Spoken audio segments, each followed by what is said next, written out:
All right. I want to welcome everybody to 1 Million Cups, also known as the Kaufman Caffeination Foundation. So, welcome today. Is there anybody here for the first time? Is that you? Excellent. Welcome. Be sure to have some good questions prepared for your presenters today. We've got a 6-minute presentation followed by about 20 minutes of Q&A. And the Q&A is really why the presenters are here, to get the benefits of some of your knowledge, some of your wisdom, and perspective. So one of the things that I talked about during the first session we had in 2020 was 2020 New Year's resolutions. Is everybody still on board with their New Year's resolutions? Yes, we're still keeping our New Year's resolutions. Does anybody still get lost on their way to the gym? Anybody already lose their gym membership card? Well, as we come to the end of the month of January, we're leaving New Year's resolutions more or less behind, and now I'm looking at asks for the group. So I have some specific asks for the group, since our presenters are always asking for things. I'm going to ask for things on behalf of us. The first thing I'm going to ask is, if you haven't already, please download the 1 Million Cups app. Okay, you can download that at the App Store or on Google Play and get the information as to if there's going to be any changes in locations for the meeting, who the presenters are, what they're going to be presenting about. You can have all of that in easy access by downloading the app. The second thing is bring somebody with you.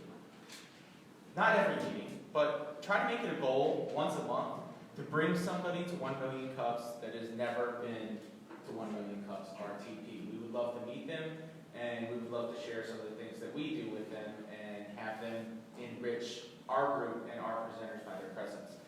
And then the last thing, and I'm going to keep asking, is for more volunteers, for organizers to join us. I'm looking specifically for people who work with social media and video, as an understudy to William over here. And next week, I'm going to be announcing a meeting for organizers. We'll figure out the time and the date between this week and next week, and then we'll let you know when that is.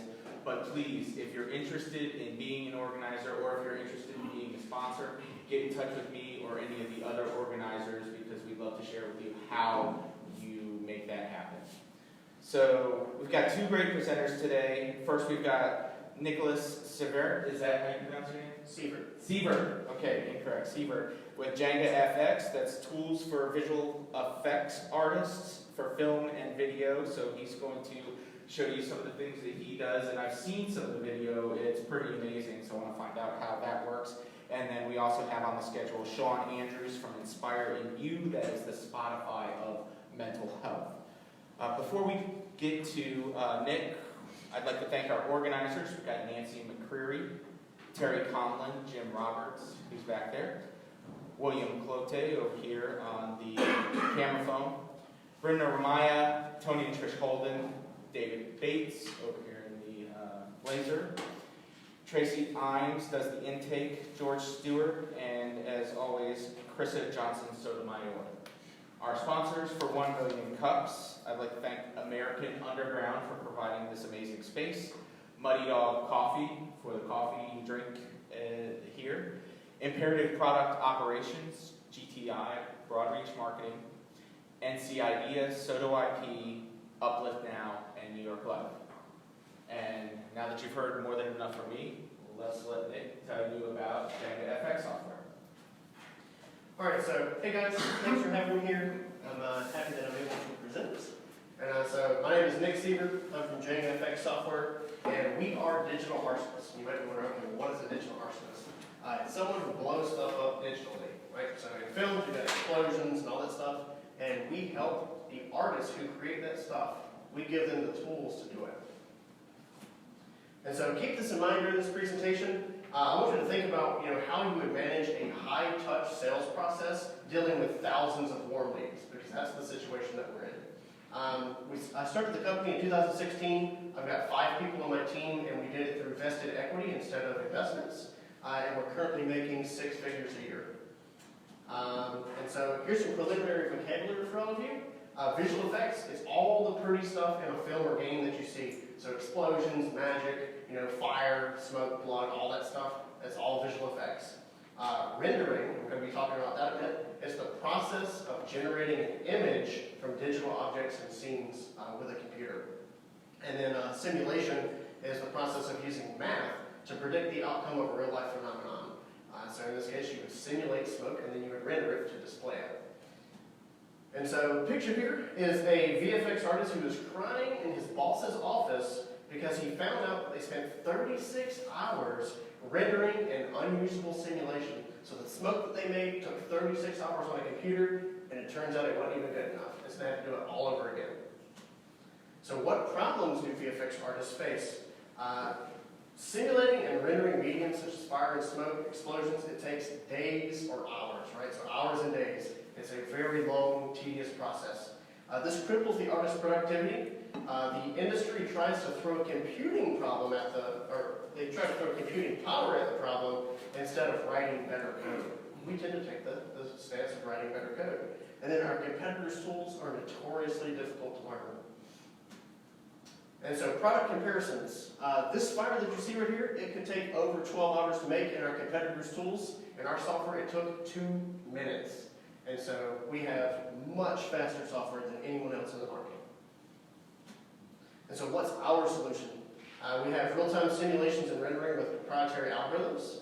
We have a lightweight standalone desktop application, so it's not web-based.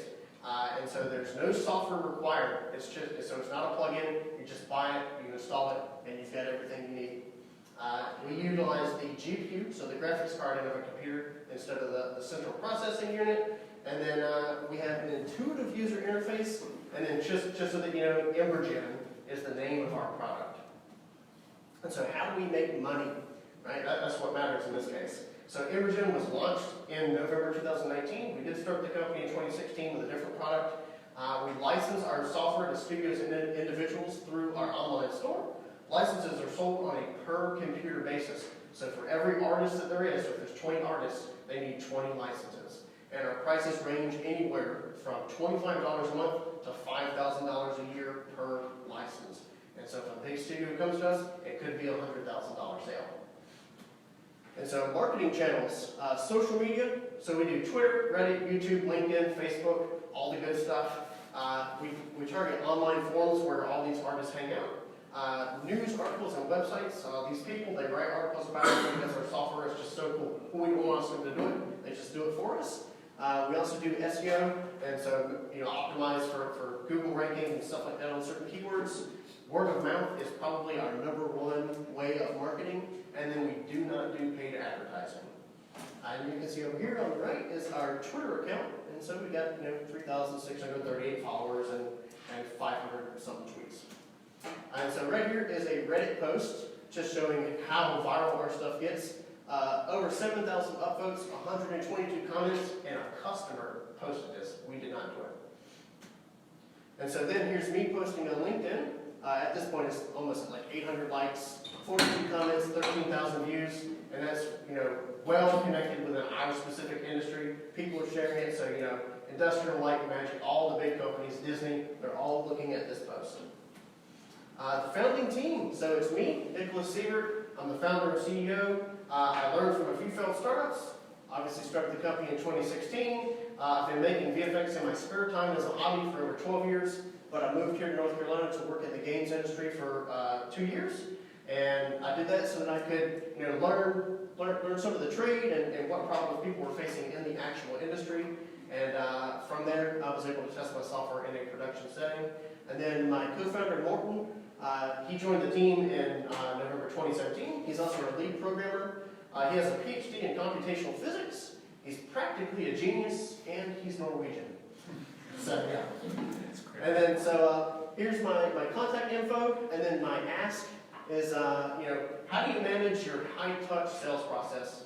I'm bombarded with requests from customers, and keeping track of conversions across all of our platforms is a hassle. We have over 7,000 leads in our CRM, and I fear that automating our outreach will reduce our ability to connect with our customers. So what should we do? Everyone wants our stuff, and I can't reach out to all of them. And so, yeah, that's it. That's my presentation. Thank you very much.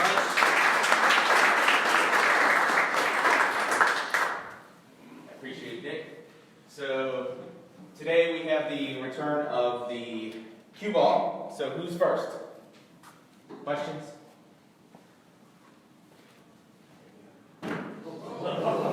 First test. Well, I'm glad I didn't sling that out across the whole room. Oh, it's nice and bad. It's soft. It's soft. It's okay. So my suggestion is that you have your customers make sales, and if they make a sale, they get a commission. Simple as that. Gotcha. Boy, this is way more fun than that. Can you talk a little bit about your onboarding process and maybe there'd be a way, I thought was a way to automate that, or how involved you are in getting customers online, and if there's a way to either group those together, maybe make cohort reports and your customers will work together, things like that. Yeah, so right this second, our software is still in alpha, so we're working on our onboarding process. But what we're thinking for onboarding is we have it so that they try the software, they can export stuff, do whatever they need and test it for 14 days.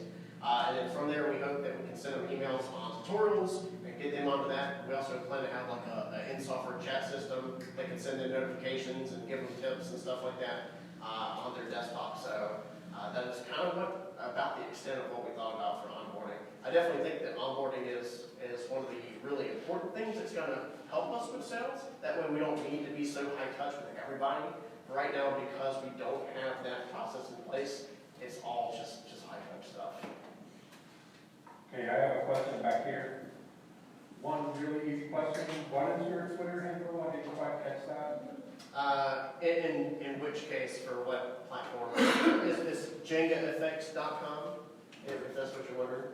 The Twitter. Oh, Twitter, so at JangaFX. So Okay. JangaFX. Okay. That's how you can. The second question I didn't quite catch. What kind of sales experience do you already have on staff? Me. That's it. Okay. And so typically, if we get on a call with the studio, it's a guaranteed close. It's as simple as that. It's guaranteed.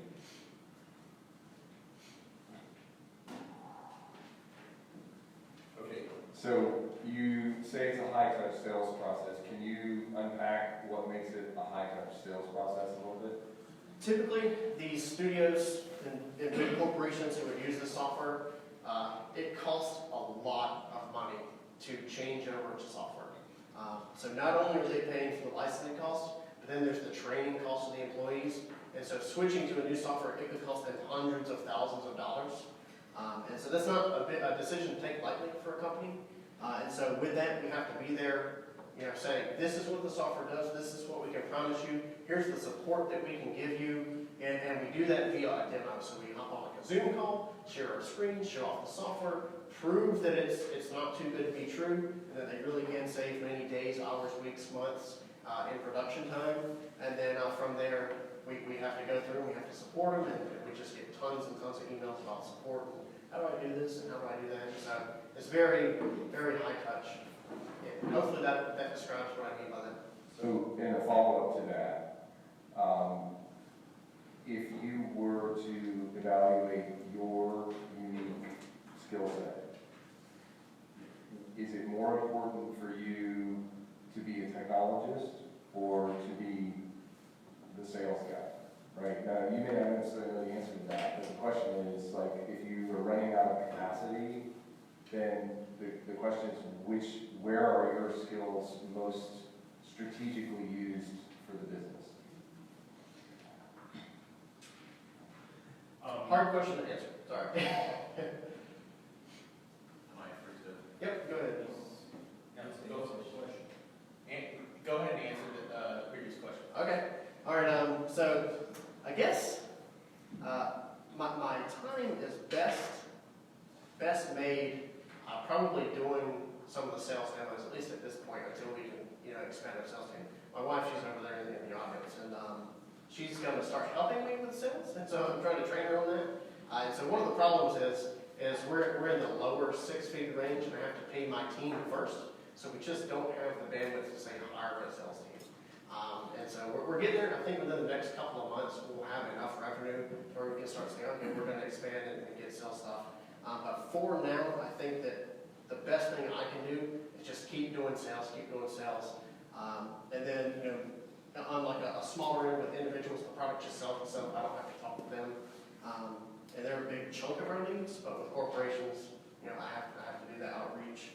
And but like I said, my wife's going to help me with some of that. And another part of my duties is just, since I am the end user of the product, you know, I do a lot of product management as well. And so it's kind of my time is split, you know, 80-20. So 20% product management, 80% sales.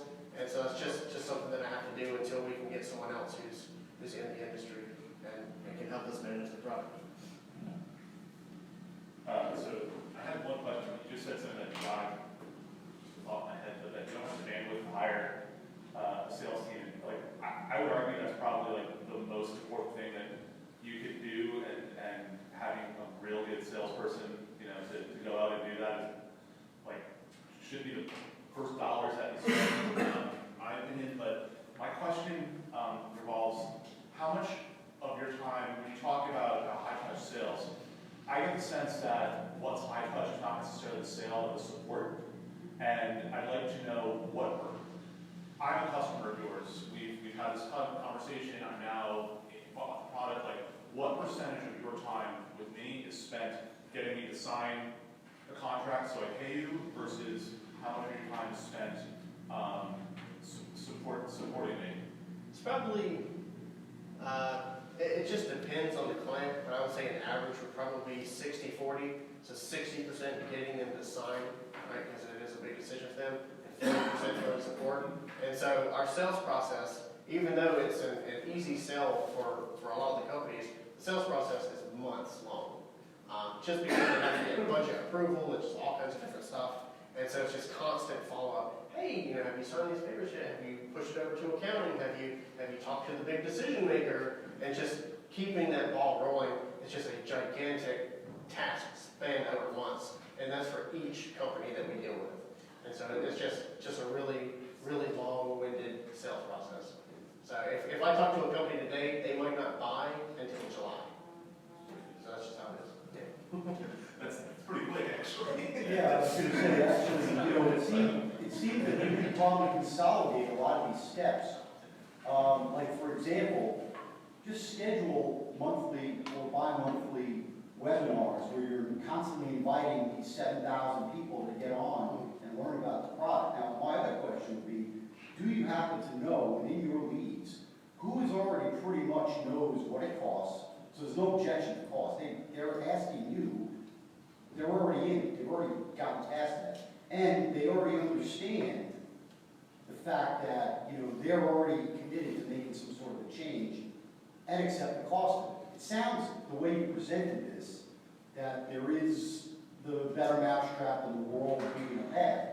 But, you know, you can automate a lot of this stuff. If you're using, you know, Hotspot or even Salesforce or any, you know, basic CRM, all those things you just mentioned are simple, automated, you know, little notes to remind them, hey, by the way, did you put this in the budget for? Because now you're going to start to, you know, set up the CRM, whose fiscal year, who works on a fiscal year, who works on a calendar year, you know, what their buying process is. There's certain things that you have learned. And the questions you keep getting, I wouldn't even call them frequently asked questions. These are all the questions, you know, and then keep them detailed and added into the content of your website. I think you'll be making to yourself if you can't hire a sales team to do this for you. Thanks for that advice. So two thoughts. I was also going to suggest something along those lines of automating your demo, and also putting up some sort of firewall to get access to you. So I was perusing on your website to try to figure out how you're generating leads, and I'm just a regular schmo with no experience. But if I can schedule 30 minutes with you, like, that's a waste of your time. Like, you should be asking questions to your leads of like, how big is their system? What is their budget? How many systems and licenses do they want before they get to you?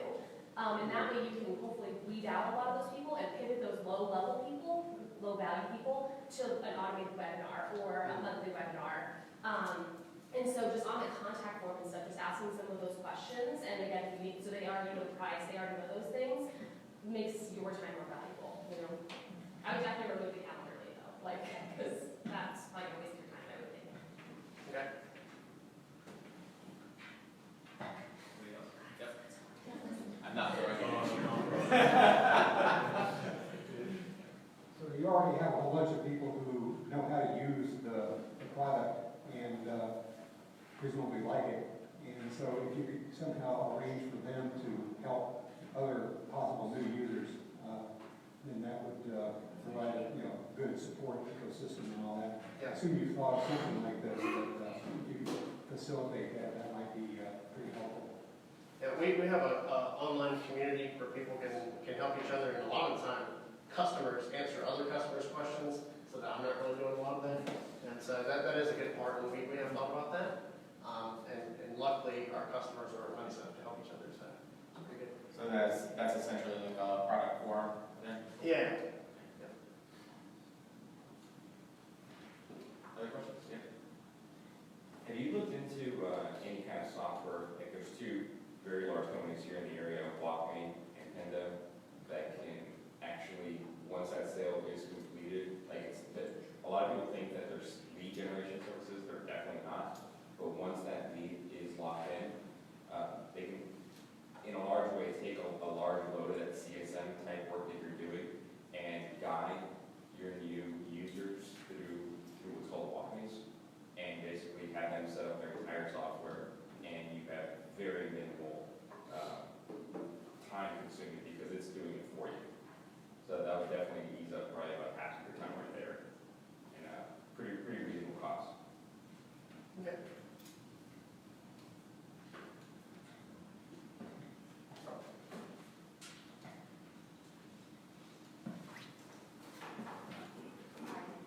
Hi, I'm Carol. I have a question right here. I was looking, I did some research on those. The most thing you didn't talk about, your competitors. There's some competitors out there. Have you figured out why are they, accelerating the new and all that stuff? Because there's a bunch of competitors who are doing the same thing you're doing right now. Say it again. Your competitors who are doing the same thing you're doing right now. Am I doing the same thing that they're doing right now? There is some people who are doing the same thing you're doing. Yes. Who are your competitors? Houdini, JangaFX, Turbulence FD, so there's a bunch of different competitors. It's just the issue is that their stuff takes many hours or days, and ours does it in a couple of seconds. So that's the big difference. And we have a lot of competitors, lots of competitors. Why is their market penetration greater than yours? That's what I'm asking. Because they've been here longer. That's simply, we just started in November, so I mean, that's about it. But we're taking their customers day by day, and so we're chipping away at it. November this year, or last year. Hi, I'm George back in the back row. You said that you couldn't afford a sales team. Have you considered that many salespeople are highly incented to work on commission, and perhaps the base salary that you have to pay them may be less than you expect? I have not considered that. And I suppose I should look into that. Yeah, I can attest to that fact, was that I am a salesperson on 100% commission, so a lot of salespeople that are incentivized that way would be glad to work. Yeah, two comments. One was the same thing. Find some sales guys that work on commission. Mostly commissions, not salary. Give you a little bit better leverage where you are financially. The second one was, are there any software distributors in this space that you can leverage? Again, use some margin when you go through a distributor, but your scale. Yeah. Very much larger. So we do have distributors in Korea, Japan, and the Asian countries. Because most companies that I found, like American companies, or German or whatever, they'll just buy straight from you. But if they're Asian, they need to go through a distributor. And so we have resellers out there in the Asian market. And the Asian markets are our biggest market. And so we make the most sales in Asia. What was the first piece of advice? Just hire people on commission and do sales, that kind of thing. What about finding a sales mastermind group and just saying who's looking for a sales job? You know, just getting around a group of friends who are all in sales and saying, who do you know that's looking for an opportunity within the sales? Because good salespeople know other good salespeople. Yeah. T-Rex, revenue exchange. Go there and bring this up, you'll have minds. I appreciate the thoughts. We gotta, next time, grab a comp. I think you got a lot of. Otherwise, that's up up here, especially what you said, I think was really great. As far as making people do a little bit more work to actually get in touch with you. And I think you could even add to that and have them give you information that would be helpful. Ask them what they're using, what they're paying, that sort of stuff. You can turn that into some sort of knowledge generation as well. Another thing I might point out is that if you solve this problem, then you've got more work, right? So if you were just to figure out a way to like be slightly more efficient and suddenly have a bunch more sales, like you've got more work then, right? So possibly hiring somebody might be the way to go about this, because once they solve the problem, then they'll have more to do. So maybe someone who can do clerical stuff as well as sales, right? Like a director or sales type of person who's partially salaried and incentivized to sell because they can do more of the kind of grunt work versus just sales because there'll be more of that generated if you solve this problem. And so I can mention just in general, like hiring salespeople is scary for me specifically because our customers, they ask just insanely technical questions. I mean, film and games are so technical, and with me having a background in it, it's really easy for me to answer. But I mean, if I ask you, what voxel count can you do, or what's your rendering rate, or how many rays are you tracing through this volume, or whatever, you're probably not going to know how to answer it. And there's just so many questions that encase this specific space that I guess a salesperson could just go, hey, I'll write that down and I'll get back to you on that. One of our engineers tell you or whatever. And so if that's the way to do it, then just let me know. And maybe I can have like a list of like common questions. Like here's common questions that customers might ask. Here's the answer to them. Sound technical. Sound like you know what you're talking about. And so maybe some advice on that end of the spectrum of training salespeople to understand what our customers' needs are and that kind of thing, and be a little bit on the technical end, because that's where they're all at. So, thinking about maybe tackling the problem from a different perspective. So, I went to film school. I'm very familiar with the world that you work in, and part of that was just there was academic software licensing, and so as part of my education, I learned all of those things. So I didn't have as many questions later on as I started to work with it.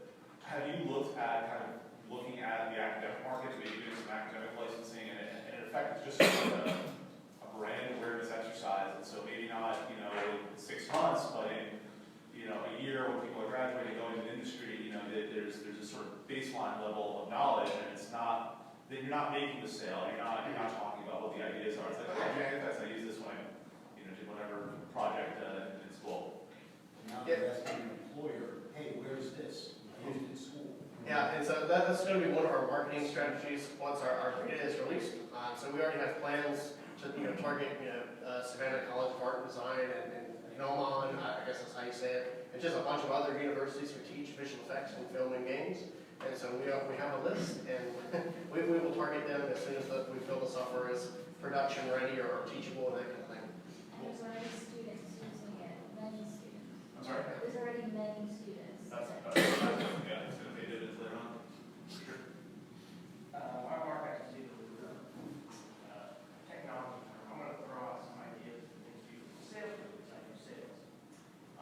I sometimes think, I'll say owners and all that, overcomplicate and make things so technical that you're immersed into that deep technical knowledge. In the sales world, a lot of the times, people don't want all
great presentation, by the way.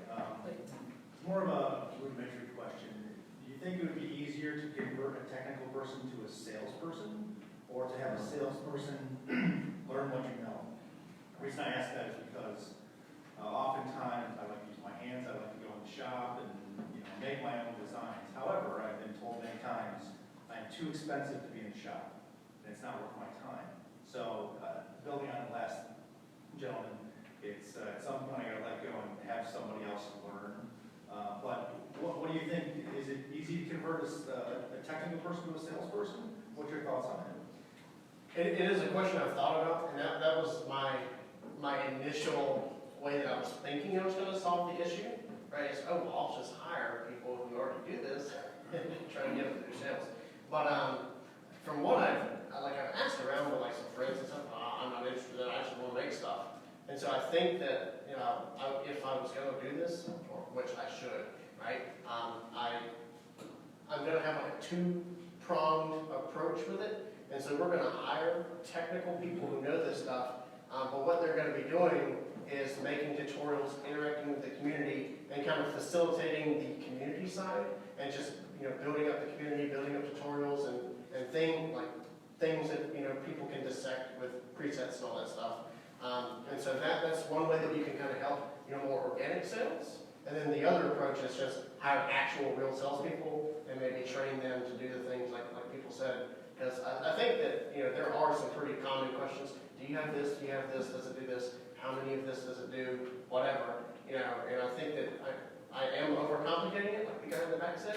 And so I'm receiving some clarity right this second. That's good. Just to follow up on some of what Mark said, a couple things about the sales process just in general is that decision makers, the people that are going to ultimately be writing the check for your product, they're not the technical users. So it's going to be the job of your salespeople to translate the complicated nature of your product into simplified terms that the people that are ultimately making the decision to buy your product are going to understand. These are the whys. This is what's important about my product. They're not going to need to know how the engine works or what chassis it's on, just what the results are. If you haven't heard this before, you feel free to use this. But in sales, people aren't looking to buy a drill. They just want the holes in the wall. So they want what your product does, not what your product is. So that's your salesperson's responsibility to make that transition and information to the decision maker. Now, if the decision maker brings in one of their technical experts that's going to use the product, then somebody like yourself will be brought in by the salesperson to answer those more technical questions. That way, one of you can be in 10, 20 places at once, and then your sales team's out there connecting with the decision makers. And the other thing that you need to understand about sales is that a salesperson is looking to go out and introduce or find the pain points of your customer, right? So that's what's important about having somebody who's specifically trained in sales, is they understand that that's their job.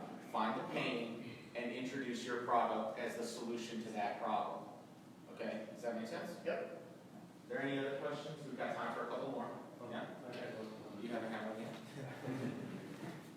I joined your presentation very quickly.